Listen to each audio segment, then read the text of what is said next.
managing your anxiety. You can also follow me on Twitter at MOC with Tiffany and at Facebook at Tiffany Warner. And once again, the website is momentsofclarityWithTiffany.com. Thank you so much for your support and for listening to your show, because change can only come when we stand together as one.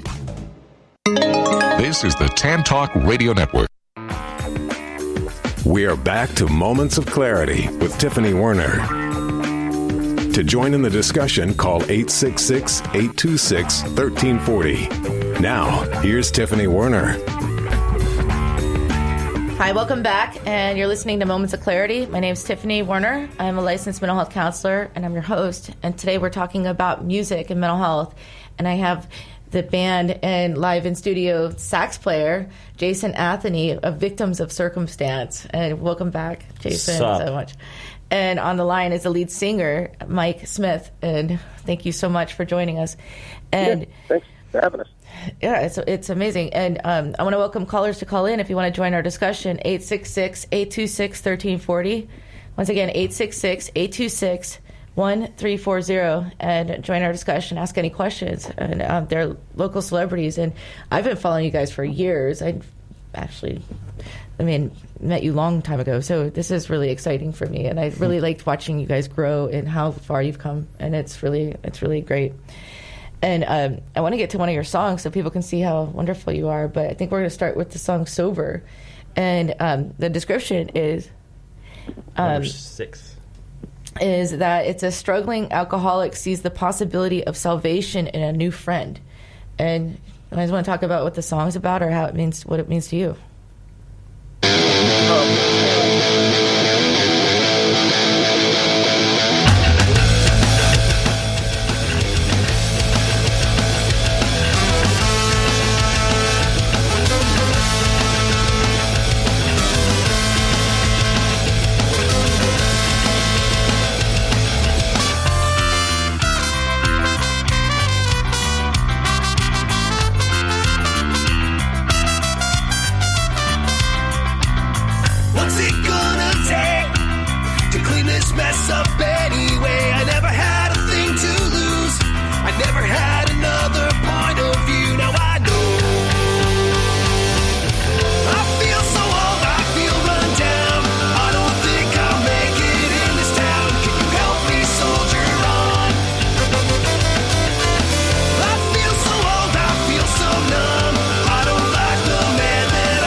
Tell me, what's it gonna take to clean this mess up anyway? I never had a thing to lose. I never had another point of view. Now I know. I feel so old, I feel run down. I don't think I'll make it in this town. Can you help me soldier on? I feel so old, I feel so numb. I don't like the man that I've become. Can you help me sober up?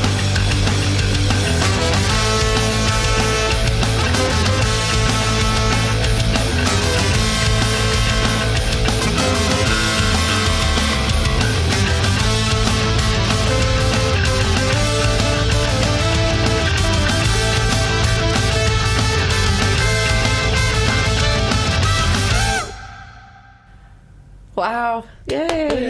That's really great. A great song. Mike, I can't believe that's you singing. I know. Yeah, thanks. How does it feel to hear it back like that? I always hate it. I can't bear the sound of my own voice. So I seldom listen to our stuff once it's done because it does, in a weird way, just like listening to your own voice on a recording kind of grates on you a little bit. It's the same thing. It definitely takes some getting used to. Mm-hmm. Yeah. I don't like listening to myself play back on the radio either.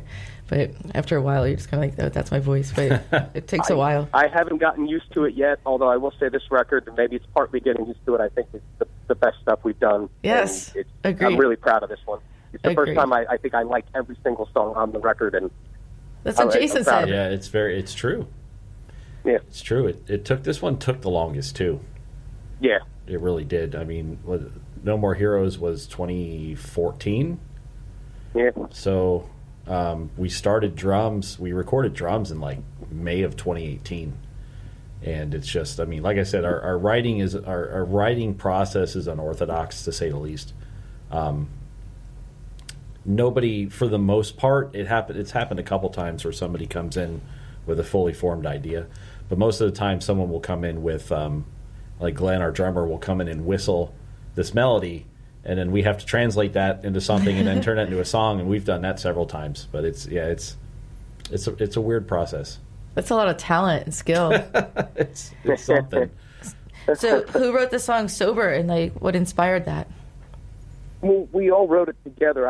I usually write the lyrics, or at least if someone else writes lyrics, I'll typically, touch them up or cater them to me. So I wrote the lyrics, and most of my writing, I just kind of make they're all fictional characters. I used to write fiction when I was younger, and so I always kind of, I might draw something from my personal life, or I might draw something from someone I know's life, but I kind of cast, I create a story. So it's a story of a guy who's got a drinking problem, and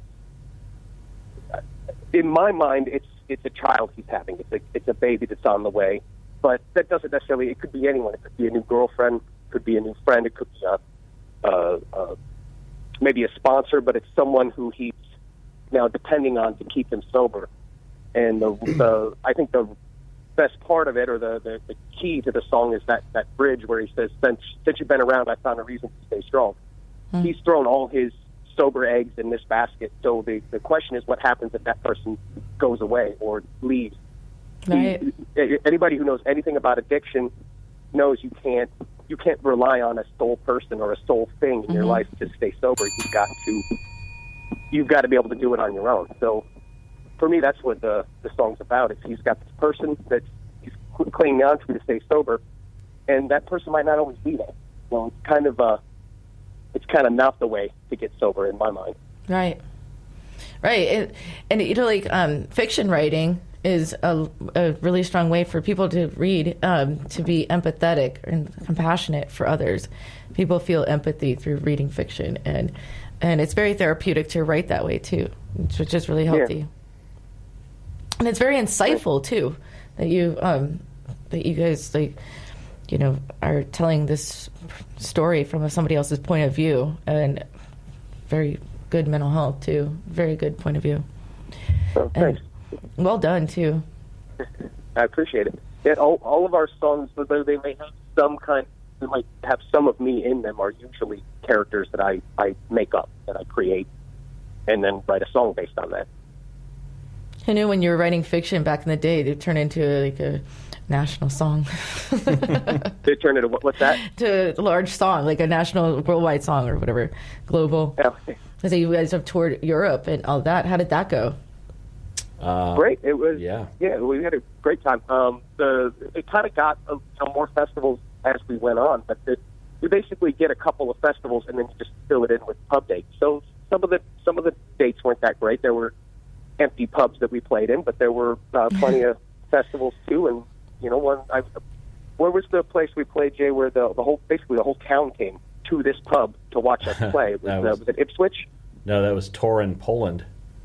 Oh, yeah, Torun. Yeah. That's right. It was Poland. In Poland? Yeah. The whole town came? Essentially. It wasn't a very big town. Essentially, yes. Still. Yeah, it was pretty crazy. How cool is that? It was very cool. It was awesome. They were, having us sign stuff before we left, and that was probably the most rock star we ever felt.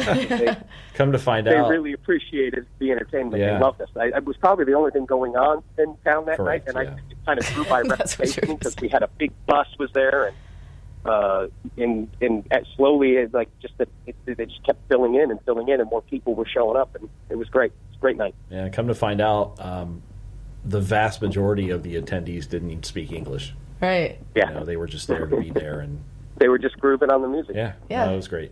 Isn't that fantastic, Yeah. though? Like, that people come just to hear you, even if they don't understand the lyrics. Mm-hmm. Kind of like your booty music. Yeah, I didn't understand the lyrics back then, but it was fun to dance to. And there you go. Yeah, exactly. But, I mean, you probably lit the town up, though, in Poland. Yes, I think we did that night anyway. Yeah, it was funny because Poland is in the EU, but they don't have euros. They still have their own currency, so we didn't prepare for that. So we had to find an ATM, and I said, I don't know how much money to get out. We're going to be here. It was like one day. The first time was just the one time, and I said, okay, $20.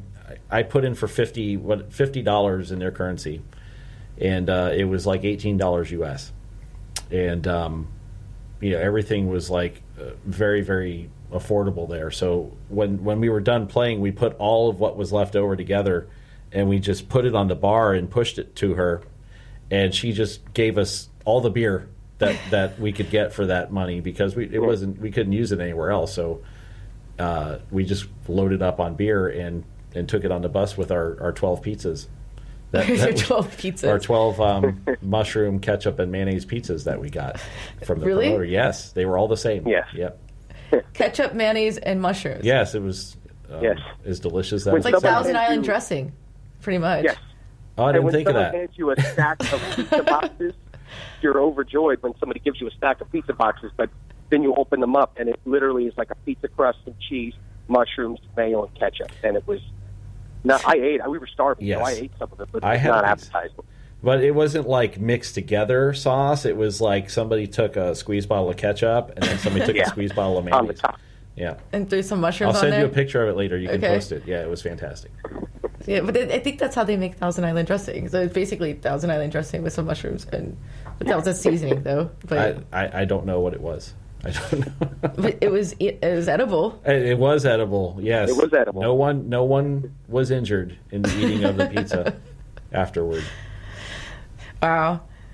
So what's the craziest story that you guys have from touring? Besides, Yeah, people have asked that before, and we're very boring. It's kind of like Yeah. it's kind of sad to admit that, but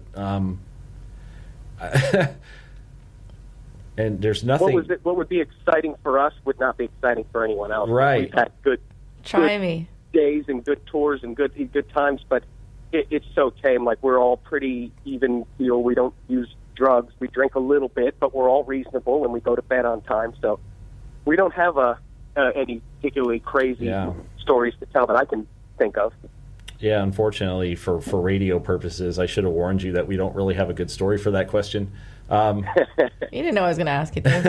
But it's okay. I mean, like, I wasn't looking for, like, drugs and rock and roll, like, whatever. But more so, like, just, I don't know, flat tire even. I don't know, the bus. And you had to walk 50 miles. I don't know. Well, the bus broke down once. That's what Yeah, bus They broke lost. down in What Europe. was what happened to Glenn Cymbals? We missed a show Oh. because they missed his cymbals. We didn't think he had his Yeah. cymbals with They him, didn't arrive on the airplane. yeah, forgot We the also had a cowbell. flat- yeah, gotta have the cowbell. Yeah, on the U.S. tour that we did, we had a flat on the trailer where luckily we had some friends that were following us, but we had to get in their car, drive to a couple of places till we found a trailer tire, and then get it fixed. But yeah, very. it's never fun. Like, when you're on the road and you have equipment malfunctions, you never know what can go wrong.